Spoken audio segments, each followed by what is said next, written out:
আসসালামু আলাইকুম রহমতুল্লাহ বরকাত। আলহামদুলিল্লাহ ওয়াসসালাতু ওয়াসসালামু আলা রাসূলিল্লাহ ওয়া আলা আলিহি ওয়া সাহবিহি ওয়া মান ওয়ালা, আম্মা বাদ। ফাউযু বিল্লাহি মিনাশ শাইতানির রাজীম। ফালা তা'লামু নাফসুম মা উখফিয়া লাহুম মিন কুররাতি আ'য়ুন জাযাআম বিমা কানু ইয়া'মালুন আফামান কানা মুমিনান কামান কানা ফাসিকান লা ইয়াস্তাউন। সম্মানিত ভাতৃমণ্ডলী, আল্লাহ পাকের সমস্ত প্রশংসা যে আল্লাহ পাক রব্বুল আলামিন সৎকর্মশীলদের জন্য জান্নাতে অফুরন্ত নেয়ামত তৈরি করে রেখেছেন। সালাত এবং সালাম নাজিল হোক রাসূলুল্লাহ সাল্লাল্লাহু আলাইহি ওয়াসাল্লামের প্রতি, যিনি সর্বপ্রথম জান্নাতে দরজা নক করবেন। আমাদের তাফসীর হবে সূরা সাজদার আয়াত নম্বর 17 থেকে। আল্লাহ পাক এখানে জান্নাতীদের জন্য যে নেয়ামত রেখেছেন তা কোনো মানুষ জানে না, কোনো সৃষ্টি আল্লাহ পাকের জানে না, এবং এমনকি চিন্তার জগতে চিন্তা করেও কল্পনাতেও আসতে পারে না। এই বিষয়টি এখানে উল্লেখ করেছেন। ফালা তা'লামু নাফসুম মা উখফিয়া লাহুম মিন কুররাতি আয়ুন। কোনো ব্যক্তি জানে না যা তাদের জন্য গোপন রাখা হয়েছে, মিন কুররাতি আয়ুন, এমন কিছু থেকে যা তাদের চক্ষুকে শীতল করবে।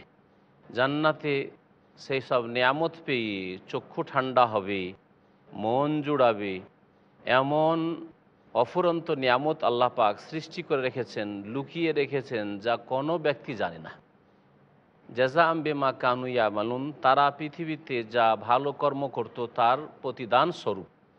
নবী করিম সাল্লাল্লাহু আলাইহি সাল্লামের সহিহ বুখারীর হাদিস রয়েছে এই আয়াতের তাফসীর সম্পর্কে।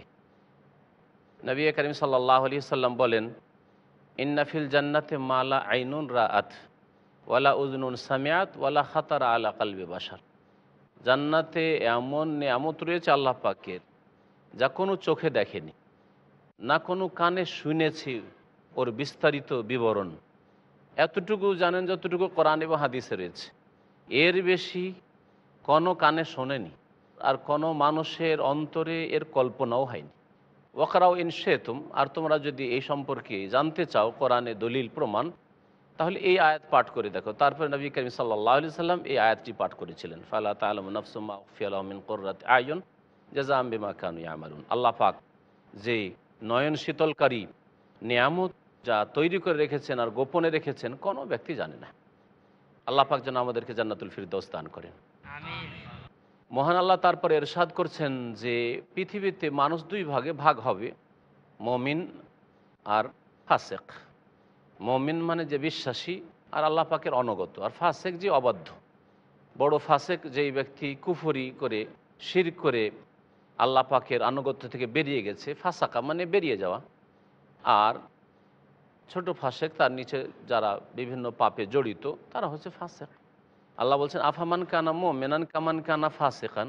আচ্ছা বলো তো, যে হচ্ছে ইমানদার মানুষ আর আরেকজন হচ্ছে ফাসেক, অবাধ্য পাপিষ্ঠ, উভয় কি সমান হইতে পারে? লা ইয়াস্তাউন। আল্লাহ বলছেন না, কখনো সমান হইতে পারে না।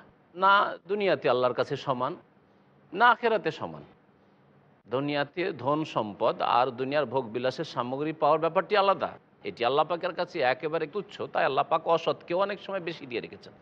কিন্তু আল্লাহ পাকের রহমতের দৃষ্টি রয়েছে একজন ভালো মানুষ সৎকর্মশীলের ওপর, আর আল্লাহ পাকের গজব, লানত, অভিশাপ, ক্রোধ রয়েছে পাপিষ্টের ওপর, ফাসিকের ওপর। এদিক দিয়েও সমান নয়। এইরকমই যেখানে পরামর্শের বিষয় আসবে, সেখানে যোগ্য লোকের পরামর্শ হবে, সৎ আর অসৎ লোক সমান, এটা হইতে পারে না। একজন শিক্ষিত মানুষ, আল্লাহ ভীরু মানুষ, আর একজন একেবারে চরিত্রহীন, দুইজনেরই ভোটে মূল্য সমান। এটা আল্লাহ পাকের নীতিমালা নয়, আর আখেরাতে তো মোটেই নয়। লা ইয়াস্তাবি আসহাবুল জান্নাত ওয়া আসহাবুন নার। জান্নাতি আর জাহান্নামী সমান হতে পারে না। আসহাবুল জান্নাতি হুমুল ফাইজুন, জান্নাতীরা হচ্ছে সফল কাম। আম্মাল্লাযীনা আমানু, শোনো, যারা ঈমান নিয়ে আসবে, ও আমিলুস সলিহাত, সৎকর্মশীল হবে, ফালাহুম জান্নাতুল মাওয়া, তাদের জন্য জান্নাতুল মাওয়া রয়েছে, জান্নাতে বাসস্থান রয়েছে। নজুলাম বিমা কানু ইয়ামালুন, তাদের ভালো আমলের আতিথ্য স্বরূপ, সেখানে তাদের মেহমান নওয়াজি হবে। ও আম্মাল্লাযীনা ফাসাকু, পক্ষান্তরে যারা পাপিষ্ট হয়েছে, পাপাচারে লিপ্ত হয়েছে, ফামা ওয়াহুমুন নার, তাদের বাসস্থান হচ্ছে জাহান্নাম।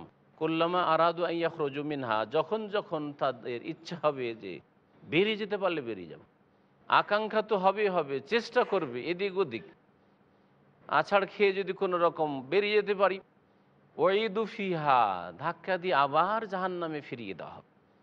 ওয়াকিল আলহম, এবং এই জাহান্নামীদেরকে বলা হবে জুকু আযাবান নার, জাহান্নামের শাস্তির আস্বাদন গ্রহণ করতে থাকো, আল্লাযী কুনতুম বিহি তুকাজ্জিবুন, যেই জাহান্নামের শাস্তিকে তোমরা মিথ্যা মনে করতে, বিশ্বাসই করতে না। ওয়ালা নুযিকান্নাহুম মিনাল আযাবিল আদনা দুনাল আযাবিল আকবার লাআল্লাহুম ইয়ারজিউন। আল্লাহ বলছেন যে এই ইহজগতে মানুষকে সংশোধনের জন্য যখন মানুষ পাপে লিপ্ত হয়, গুনাহে লিপ্ত হয়, আল্লাহ পাক কিছু শাস্তি দেন মাঝে মাঝে। এই হালকা শাস্তি দেন আর নিকটবর্তী শাস্তি, ইহজগতের শাস্তি দেন। এতে উদ্দেশ্য হয় যে মানুষ চিন্তাশীল হোক, সংশোধন করুক, নিজের হিসাব নিকাশ করুক, যে আমার ওপর এটা কেন বিপদ আসলো, আমার এই দুর্ঘটনা হলো কেন, আমার এই ক্ষয়ক্ষতিটা হলো কেন, চিন্তা করুক। চিন্তাশীল আল্লাহ পাক হতে বলেছেন। পক্ষান্তরে যারা সংশোধন করেন, পরোয়াই করল না, প্রাকৃতিক দুর্যোগ আসছে, বালামসি বিপদ আপদ আসতেই পারে, মানুষ উত্থান পতন তো লেগেই আছে, কোনো সংশোধন নাই। আল্লাহ বলছেন অবশ্যই অবশ্যই তাদেরকে আসাদন করাবো, ওয়ালা নুযিকান্নাহুম মিনাল আযাবিল আদনা। আল আযাবিল আদনা মানে লঘু শাস্তি, একটি অর্থ।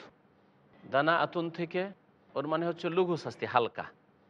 আর দনুউন থেকে যদি নেওয়া হয় এটা ধাতু, তাহলে দনুউন মানে নিকটবর্তী। দুনিয়াকে এই জন্য বলা হয় দুনিয়া, যে আখেরাতের তুলনায়, পরকালের তুলনায় দুনিয়া মানুষের নিকটবর্তী। প্রথমে নিকটবর্তী থেকে নেওয়া যায়, তাহলে অর্থ হবে অবশ্যই অবশ্যই তাদেরকে আস্বাদন করাবো নিকটবর্তী শাস্তি, মানে ইহজগতের শাস্তি।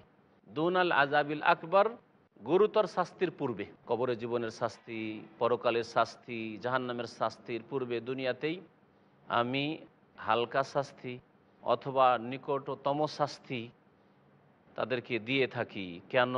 লাআল্লাহুম ইয়ারজিউন, যাতে তারা ফিরে আসে আল্লাহর দিকে, মসজিদের দিকে ফিরে আসে, বেনামাজি আধা নামাজিরা নেকির দিকে ফিরে আসে, পাপের রাস্তা ছেড়ে।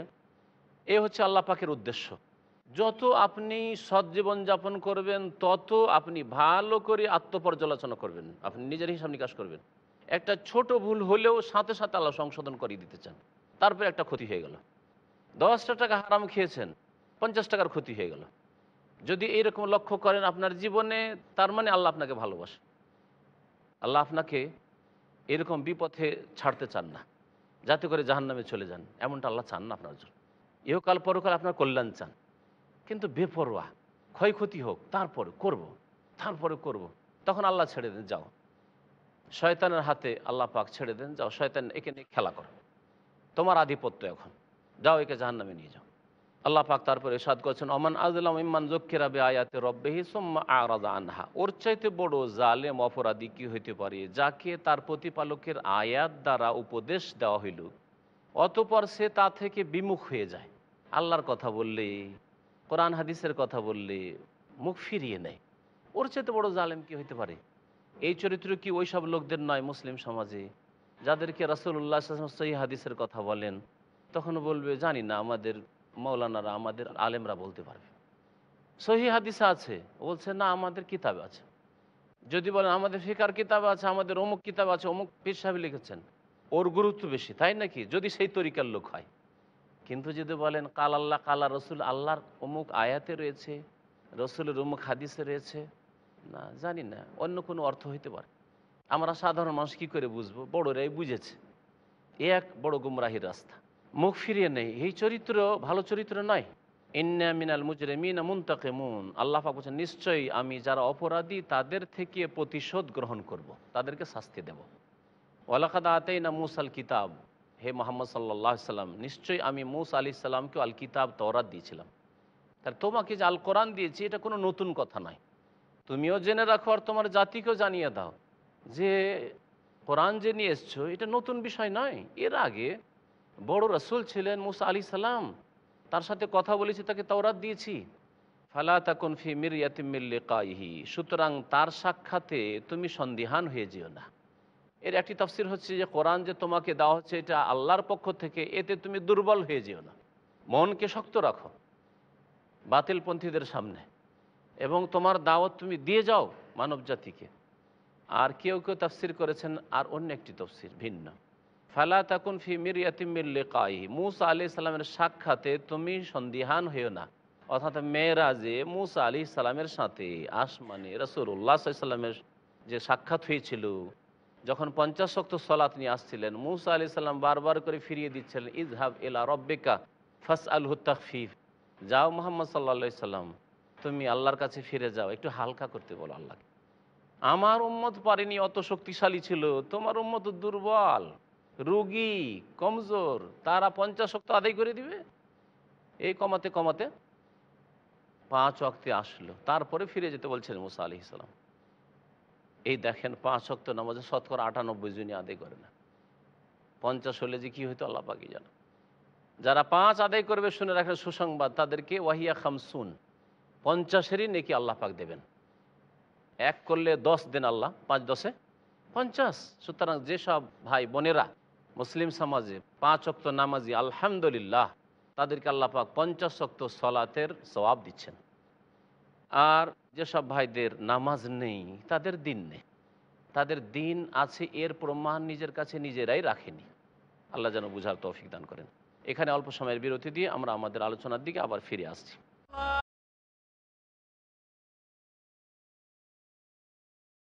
সম্মানিত ভাতৃমণ্ডলী, ফিরে আসি আমাদের আলোচনার দিকে। আল্লাহ পাক রব্বুল আলামিন সূরা সাজদার আয়াত নম্বর 23-এ ইরশাদ করছেন, ওয়ালাকাদ আতাইনা মূসাল কিতাব ফালা তাকুম ফি মিরইয়াতিম মিন লিকাইহি। আর নিঃসন্দেহে মূসা আলাইহিস সালামকে আমি আল কিতাব তাওরাত দিয়েছিলাম, সুতরাং হে মুহাম্মদ সাল্লাল্লাহু আলাইহি সাল্লাম, তার সাথে সাক্ষাতের ব্যাপারে তুমি সন্দিহান হয়ে যেও না। মানে মূসা আলাইহিস সালামের সাথে তোমার সাক্ষাৎ হবেই। মেরাজ পরে হয়েছে, আর এই সূরা মক্কি জীবনে তার আগে নাযিল হয়েছে। তাই আল্লাহ ভবিষ্যৎবাণী যেন করেছেন যে মূসা আলাইহিস সালামের সাথে তোমার এই মেরাজের সফরে সাক্ষাৎ হবেই, এতে কোনো সন্দেহ করিও না। এটা একটা তাফসীর। আর একটা তাফসীর হচ্ছে যে মিন লিকাইহি মানে মিন লিকাইল কোরআন।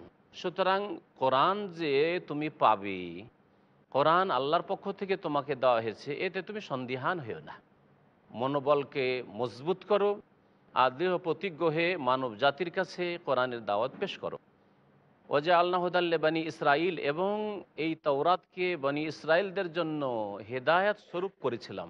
বনি ইসরাইলদের অসংখ্য মানুষ এই তাওরাত দিয়ে সঠিক পথ পেয়েছিল, তেমনি কোরআনে করিম দিয়ে তোমার উম্মত, তোমার পরে যেসব মানুষরা আসবে, তোমার যুগে যারা এসছে, অসংখ্য মানুষ সঠিক রাস্তা পাবে আর তারা জান্নাতের পথ নেবে। ওয়াজআলনা মিনহুম আইম্মাতান ইয়াহদুনা বিআমরিনা, আর তাদের মধ্য থেকে, অর্থাৎ বনি ইসরাইলদের মধ্য থেকে বহু নেতা আমি সৃষ্টি করেছিলাম, ধর্মীয় নেতা, যারা দ্বীনের জ্ঞান রাখতো, তাওরাতের জ্ঞান রাখতো। ইয়াহদুনা বিআমরিনা, যারা আমার নির্দেশ মোতাবেক তারা পথ প্রদর্শন করত, নিজেরাও চলতো, অন্যকেও পরিচালিত করত। লাম্মা সাবারু, যখন তারা ধৈর্যশীল হয়েছিল, দিনের ওপর অটল হয়েছিল। ওয়াকানু বি আয়াতিনা ইউকিনুন, এবং আমার আয়াতসমূহকে তারা দৃঢ়ভাবে বিশ্বাস করত। ইন্না রাব্বাকা হুয়া ইয়াফসুলু বাইনাহুম ইয়াওমাল কিয়ামাতি ফীমা কানু ফীহি ইখতালিফুন, হে নবী, নিশ্চয় তোমার প্রতিপালক তাদের মাঝে, অর্থাৎ মানব জাতির মাঝে চূড়ান্ত ফয়সালা করে দেবেন কিয়ামতের দিনে। দুনিয়ায় চূড়ান্ত ফয়সালা হবেন, হক বাতিলের মাঝে কোনটা হক কোনটা বাতিল, কোনটা সত্য কোনটা মিথ্যা, এটা স্পষ্ট হবে না পৃথিবীতে, কারণ এটা কর্মজগৎ, এটা বিচার জগৎ নয়। সুতরাং এখানে অনেক সময় পাওনাদার তার পাওনা পায় না, ন্যায্য অধিকার পাচ্ছে না, বঞ্চিত হচ্ছে। যার অধিকার নাই সেই জালেমি পেয়ে যাচ্ছে, বেঈমানি করে, মিথ্যা কথা বলে, মিথ্যা সাক্ষী পেশ করে। ঠিক তেমনি এখানে আল্লাহ পাক রব্বুল আলমিনের তৌহিদ সত্য, শিরক বাতিল, আর পাপের কাজ হচ্ছে মিথ্যার রাস্তা, শয়তানের রাস্তা, নেকির রাস্তা হচ্ছে আল্লাহ পাকের রাস্তা, জান্নাতের রাস্তা। এটার চূড়ান্ত ফয়সালা হবে না, বাতিল শক্তি মাথা উঠিয়ে থাকবে, হক বাতিলের লড়াই চলতেই থাকবে। কিন্তু কিয়ামতের দিনে আল্লাহ পাক চূড়ান্ত ফয়সালা করে দেবেন। অবাধ্য কাফের মুশরিকও বুঝতে পারবে, নাস্তিকও বুঝতে পারবে, পাপিষ্ট বুঝতে পারবে যে আমরা ভুল পথেই ছিলাম। স্বীকার করবে এক বাক্যে, যাদের ওপরে জুলম অত্যাচার করেছে, যাদেরকে দুর্বল মনে করেছে, যাদেরকে ঠাট্টা বিদ্রুপ করেছে, তাদের সামনে স্বীকার করবে যে তোমরাই ভালো পথে ছিলে। আক্ষেপ, দুর্ভোগ আমাদের, হতভাগা আমরা। আল্লাহ পাক ফয়সালা করে দেবেন কিয়ামতের দিন ফিমা কানু ফিহি ইখতালিফুন, যে সম্পর্কে তাদের দ্বিমত রয়েছে। বিশেষ করে ইহুদি খ্রিস্টানদের যেসব ধর্মীয় মতানৈক্য, তৃতীয়বাদ, ওজাইর আল্লাহর পুত্র, ঈসা আল্লাহর পুত্র, আর এই বিভিন্ন রকমের মতানৈক্যের শেষ নেই। ঈসা আলাইহিস সালাম মারা গেছেন না জীবিত, আল্লাহ উঠিয়ে নিয়েছেন, কিন্তু খ্রিস্টান জগৎ বলছে না, ঈসা আলাইহিস সালাম মারা গেছে। ঈসা আলাইহিস সালাম আল্লাহর পুত্র না আল্লাহর বান্দা? হ্যাঁ, আল্লাহর পুত্র। আর একদল ইহুদিরা বলছে না, যারও সন্তান। এই যে মতবিরোধ বিভিন্ন রকমের, আল্লাহ পাক এর চূড়ান্ত ফয়সালা কিয়ামতের দিন করবেন। পৃথিবীতে এইরকম নানা মত আর পথ থাকবেই। আওয়ালাম ইয়াহদিল্লাহুম কাম আহলাকনা মিন ক্বাবলিহিম মিনাল কুরুন ইয়ামশুনা ফি মাসাকিনিহিম, তাদেরকে কি রাস্তা দেখালো না এই বিষয়টি, যে তাদের পূর্বে অর্থাৎ আরব মুশরিকদের পূর্বে কত জাতিকে আমি ধ্বংস করে দিয়েছি। ইয়ামশুনা ফি মাসাকিনিহিম, তাদের বাসস্থান বা তাদের এলাকা হয়ে এরা তো চলাফেরা করে। ব্যবসায়ী যখন সফর করে তখন সামুদের এলাকা দিয়ে চলাফেরা করে। ইয়ামান দেশে গেলে ওইদিকে আদ সম্প্রদায়ের কথা জানে, লূত আলাইহিস সালামের জাতি কোথায় ধ্বংস হয়েছে তাও তারা জানে। এগুলি তো খবর রাখার, কেন ধ্বংস হয়েছে এগুলি ইতিহাস তাদের জ্ঞানে আছে, কিন্তু বোঝার চেষ্টা কেন করে না? আল্লাহ পাক বলছেন, আওয়ালাম ইয়াহদিল্লাহুম কাম আহলাকনা মিন ক্বাবলিহিম মিনাল কুরুন ইয়ামশুনা ফি মাসাকিনিহিম ইন্না ফি যালিকা লাআয়াতিন আফালা ইয়াসমাউন, তাদের কি এই বিষয়টি কি রাস্তা দেখালো না সঠিক, যে তাদের পূর্বে কত জাতিকে আমি ধ্বংস করেছি। আরব মুশরিক, মক্কার মুশরিকদের সম্পর্কে আল্লাহ পাক বলছেন যে এরা কেন হিদায়াত পাচ্ছেন না, কেন তোমার প্রতি ঈমান নিয়ে আসছে না? এরা কি কিছু শিখতে পারলো না যে বহু জাতিকে আমি ধ্বংস করেছি ইয়ামশুনা ফি মাসাকিনিহিম, আর ওইসব জাতির ধ্বংসাবশেষ যেসব এলাকায় রয়েছে সেসব দেখছে, জানছে, শুনছে, তারপরেও কেন সংশোধন করলো না এরা? ইন্না ফি যালিকা লাআয়াত, নিশ্চয় এসব ঘটনাবলিতে এই বিগত যুগের লোকদের ধ্বংসে বহু শিক্ষণীয় বিষয় রয়েছে। আফালা ইয়াসমাউন, তারা কি শোনে না? আওয়ালাম ইয়ারাও আন্না নাসুকুল মা ইলাল আরদিল জুরুজ ফানুখরিজু বিহি জারআন তাকুলু মিনহু আনআমুহুম ওয়া আনফুসুহুম আফালা ইবসিরুন। আল্লাহ পাকের আর এক কুদরত, মহাক্ষমতার কথা আল্লাহ বর্ণনা করেছেন যে তারা কি চিন্তা করে দেখে না যে আমি পানিকে চালিত করি বা প্রবাহিত করি, আমি পানিকে প্রবাহিত করি এলাল আরদিল জরুজ, এমন এক ভূমির দিকে যেগুলি উদ্ভিদহীন, যেখানে কোনো গাছপালা নেই, ক্ষেত নেই, চাষাবাদ হয় না, দীর্ঘদিন বৃষ্টি না হয়, অনাবাদ হয়ে গেছে, শুকিয়ে গেছে মাটি, সেখানে আমি পানি প্রবাহিত করি, মানে বৃষ্টি বর্ষণ করি। ফানুখরিজু বিহি জারআন, তখন সেখানে শস্য উদ্গত হয়, হঠাৎ করে সবুজ ফসল দেখা যাচ্ছে, মাঠ গোটা সবুজ হয়ে গেছে। তাকুলু মিনহু আনআমুহুম ওয়া আনফুসুহুম, তখন সেই শস্য থেকে তাদের গবাদি পশুও খেতে পায় আর তারা নিজেরাও খেতে পায়। আফালা ইউবসিরুন, তারা কি চিন্তা করে দেখে না এই বিষয়গুলি? যেই আল্লাহ ওয়ানাবাদ জমিকে এইরকম করে দিতে পারেন যে সবুজ হয়ে গেল হঠাৎ করে আল্লাহ পাকের পক্ষ থেকে বৃষ্টি বর্ষণে, সেই আল্লাহ পাক হেদায়েতের জন্য এই আল কোরআন নাজিল করেছেন, মৃত অন্তরগুলিকে জীবিত করার জন্য। এটা কি চিন্তা করে না? এইরকমই আল্লাহ পাক রব্বুল আলমিন ওই রকমই মানুষ মরে গিয়ে সরে গলে গিয়ে আবার আল্লাহ পাক তাদেরকে আবে হায়াত দিয়ে, আল্লাহ পাক রব্বুল আলমিনের যখন কিয়ামত হবে, সিংগায় ফুঁক হবে, সবাই উঠে আসবে। যেমন বৃষ্টি বর্ষণে মাটির পেটে যেসব বীজ রয়েছে সেগুলি থেকে গাছপালা উদ্গত হয়, তেমনি মানুষ নিজ নিজ জায়গা থেকে মাটি থেকে ফেটে উঠবে বিচার দিবসে। এটা কি হবে না? আখিরাতের এটি বাস্তব একটা যুক্তি প্রমাণ। আল্লাহ পাক বলছেন, ওয়ায়াকুলুনা মাতা হাযাল ফাতহু ইন কুনতুম সাদিকিন।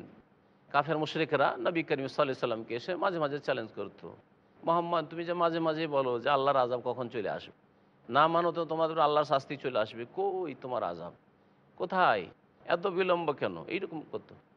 আল্লাহ বলছেন ওয়ায়াকুলুন, তারা বলে মাতা হাযাল ফাতহু, এই চূড়ান্ত ফায়সালা কখন হবে?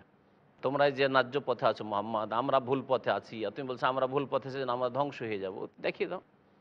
অথবা কিয়ামত সম্পর্কে হইতে পারে, যে তুমি বলছো কিয়ামত কাছে, ইন্না সাআতা লাআতিয়াতুন লাআল্লা সাআতা তাকুনু কারিবা, এই যে বলছো কিয়ামত নিকটে, কোথায়? আল ফাতহ, যেখানে চূড়ান্ত ফয়সালা হবে সেটা কিয়ামত, এটাই হচ্ছে প্রসিদ্ধ তাফসীরের। আর কেউ কেউ বলছেন হক বাতিলের মাঝে ফয়সালা, যেমন বদরে হইল, খন্দকে হইল, মক্কা বিজয় হইল। ইন কুনতুম সাদিকিন, তোমরা যদি সত্যবাদী হও হে মোহাম্মদ এবং মোহাম্মদের সাথীরা, তাহলে বলো এই চূড়ান্ত ফয়সালা কখন হবে। কাউকুল, হে নবী জানিয়ে দাও, ইয়াউমাল ফাতহ, যেই দিন চূড়ান্ত ফয়সালার দিন হবে, লা ইয়ানফাউল্লাযিনা কাফারু ঈমানুহুম, কাফেরদের ঈমান নিয়ে আসা কোনো কাজে আসবে না। এই আয়াত দ্বারা বোঝা যায় যে এটা আল্লাহ পাক আখিরাত পরকালকে বুঝাতে চেয়েছেন। যেই দিন পশ্চিম দিক থেকে সূর্য উঠে যাবে সেই দিন কাফেররা সকলেই ঈমান নিয়ে আসবে, কালিমা তাইয়্যিবা পড়বে, কোনো কাজে আসবে না, দরজা বন্ধ হয়ে গেছে তওবার। এইরকমই মানুষের মৌতের মুহূর্তে যখন আল্লাহর আযাবের শাস্তির ফেরেশতাদেরকে দেখে নেবে যে এরা শাসানি দিচ্ছে, আইয়াতুহান নাফসুল খাবিসা উখরুজি ইলা গাযাবিল্লাহি ওয়া সাখাতি, এই নোংরা খবিস আত্মা বেরিয়ে চলো, তুমি কোথায় পালাচ্ছ? আল্লাহর গজব এবং আল্লাহর অসন্তুষ্টির উদ্দেশ্যে চলো, তোমার জন্য শাস্তি প্রতীক্ষায় রয়েছে। সেই সময় হুঁশ থাকলেও তওবা করলে তওবার দরজা বন্ধ হয়ে যাবে, যেমন নবী সাল্লাল্লাহু আলাইহি ওয়াসাল্লামের হাদিস দ্বারা প্রমাণিত। আল্লাহ পাক বলছেন যে সেই দিন কাফেরদের ঈমান কোনো কাজে আসবে না, ওয়ালা হুম ইউনজারুন, আর কাফেরদেরকে অবসরও দেওয়া হবে না, ছাড়ও দেওয়া হবে না। আল্লাহ একটু ছেড়ে দাও, আর কিছুদিন সময় দাও, ফিরিয়ে দাও পৃথিবীতে, আল্লাহ আর ফেরাবেন না। আরেজ আনহুম, হে নবী, সুতরাং তাদের থেকে তুমি মুখ ফিরিয়ে নাও, অর্থাৎ তুমি তাদেরকে এড়িয়ে চলা। তাদের সাথে বেশি তর্ক বিতর্ক করে লাভ না, এরা মানতে চায় না। তুমি নিজের কাজ করে যাও, যেখানে দেখবে যে দিনের কথা বলে লাভ আছে সেখানে যাও। যেই জমিতে পানি সেচ করে ফসল হওয়ার আশা নেই সেখানে একজন জ্ঞানী মানুষ সেচ করবে না, আর বীজ বপন করে বীজও নষ্ট করবে না। এইরকমই হইতে হবে একজন দায়ীকে, একজন মোবাল্লিগকে। অনেক লোক আছে, এই লোকেরা হইল না তো অন্য লোকেরা হয়তো হিদায়ত হবে, তাদের জন্য মেহনত করুন। আর এক শ্রেণীর লোককে শুধু ধরে নেবেন না, এই আলেম সমাজকে ঠিক করে নেব আর বাকি সব ঠিক হয়ে যাবে, এই নেতাদের ঠিক করে নেব তাহলে ঠিক হয়ে যাবে, না, জরুরি নয়। হতে পারে আল্লাহ পাক এই নেতাদেরকে আর আলেমদেরকে হয়তো ওই অনাবাদ জমির মতো, যেই জমি পানি ধরেও রাখতে পারে না আর পানি দিয়ে উপকৃত হতে পারে না, হয়তো তারা ওই রকম। কিন্তু হতে পারে অশিক্ষিত লোকেরা, যুবক ছেলেরা, স্কুল কলেজের পড়া ছেলেরা, তারা তৌহিদ বুঝবে, তারা সুন্নত বুঝবে, তারা নবী করিম সাল্লাল্লাহু আলাইহি সাল্লামের আদর্শ পালন করার জন্য সচেষ্ট হবে। সুতরাং যেখানে উর্বর শক্তি সম্পন্ন জমি পাবে, যেখানে এই জমিতে উর্বর শক্তি আছে সেখানে তুমি বীজ বপন করো, সেখানে পানি সেচ করো। ফারিজ আনহুম, তাদেরকে এড়িয়ে চলো, তাদেরকে উপেক্ষা করো। ওয়ান্তাজির, এবং তুমি প্রতীক্ষায় থাকো, অপেক্ষা করো। ইন্নাহুম মুনতাজিরুন, আর তারাও অপেক্ষায় থাক। কার উপর আল্লাহর আযাব আসছে আর হক বাতিলের এই লড়াইয়ে আল্লাহ পাক কাকে বিজয় দান করছেন? বদরের যুদ্ধে কল্পনা করতে পারে কাফের মুশরিকরা, আল্লাহ পাক রব্বুল আলামিন বিজয় দান করলেন নবী করিম সাল্লাল্লাহু আলাইহি ওয়াসাল্লাম সাহাবায়ে কেরামদেরকে। খন্দকে নিরাশ হয়ে ফিরে আসলো আরব মুশরিকরা, মক্কা বিজয় হয়ে গেল। কল্পনাও করতে পারি না আরব মুশরিকেরা যে এই মোহাম্মদকে তো তাড়ালাম, 100 উটের পুরস্কারের ঘোষণা করে তাকে খুঁজে পেলাম না, আর 8 বছরের মধ্যে আমরা লাঞ্ছিত অপদস্থ হয়ে যাবো, এরকম কোনো কল্পনাই ছিল না তাদের। আল্লাহ পাক রব্বুল আলামিন যা চান তাই হয়, কিন্তু আল্লাহর দ্বীনের জন্য মুমিনদেরকে মেহনত করতে হবে, প্রচেষ্টা চালাতে হবে। আল্লাহ পাক তার যেন তৌফিক দান করেন, আমিন, আর আমাদেরকে সত্য পথে মেহনত করার তৌফিক দান করেন, আমিন, দিন আমাদের জীবনের প্রতিটি ক্ষেত্রে পালন করার তৌফিক দান করেন। আমিন। সাল্লাল্লাহু আলা নবিয়িনা মুহাম্মদ ওয়া আলা আলিহি ওয়া সাহবিহি আজমাইন।